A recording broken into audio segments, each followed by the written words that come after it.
سڵاوتان لەبێت. هەرچەندە بڕیار بوو ئەمڕۆ کۆبوونەوەی سەرۆکاتی پەرلەمانی کوردستان و لیژنەی نووسینەوەی دەستور ئەنجام بدرێت، بەڵام کۆبوونەوەکە دواخرا.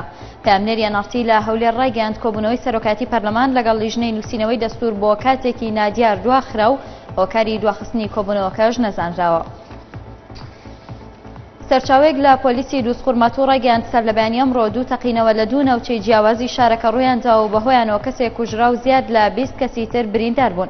سەرچاوەکە بە ئەنارتی ڕایگەیاند دوو تەقینەوەکە لە دوو شوێنی جیاوازی دووسقورمەت و لە ڕێگای دوو ئۆتۆمبیلی بۆمب ڕێژکراوەوە ئەنجام دراون.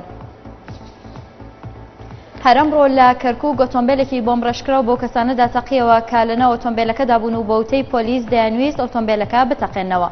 پامنێری ئەنارتی لە کەرکووک ڕایگەیاند بەوتەی پۆلیس ئەو ئۆتۆمبیلە بۆمب ڕێژکراوە کە دوو کەسی تێدا بووە لە ڕێگای فڕۆکەخانەی کەرکووک و لە نزیک دیواری فڕۆکەخانە تەقیوەتەوە و بەهۆیەوە هەردوو سەرنشینەکەی کوژراون. سەرچاوێک لە پۆلیسی عێراق ڕایگەیاند دوێنێ شەو خۆکوژێک بە پشتێنێکی بۆمب ڕێژکراوە لە ناو مزگەوتێک لە بەغدا خۆی تەقاندەوە و لە ئەنجامدا 35 کەس کوژران و بریندار بوون. سەرچاوەکە ئاماژەی بەوە کردووە کە خۆکوژەکە لە ناو مزگەوتی ڕەحمان لە ناوچەی سەبعبور لە خۆرهەڵاتی شاری بەغدا خۆی تەقاندۆتەوە کە بەهۆیەوە 11 کەس لە کاتی نوێشکردندا کوژران و 24 تر بریندار بوون. وتیشی برینی هەندێک لە بریندارەکان سەختن و ئاگەری بەرزبوونەوەی ژمارەی کوژراوەکان لە ئارادایە.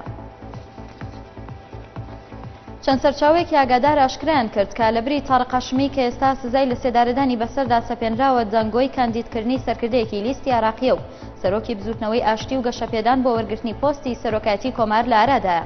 ئەو سەرچاوانە بە سۆمەریانووزان ڕاگەیاندووە کە ژمارەیەک هێزی سیاسی کاریگەر لە ناوەندی سیاسیدا ڕەزامەندیان لەسەر پێدانی ئەو پۆستە عەبدولکەریم سامەرایی پیشانداوە.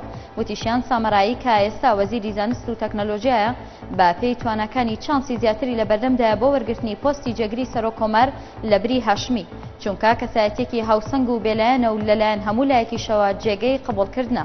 کورتێک لە هەواڵەکانمان پێشکەشکردن هەر شاد بن.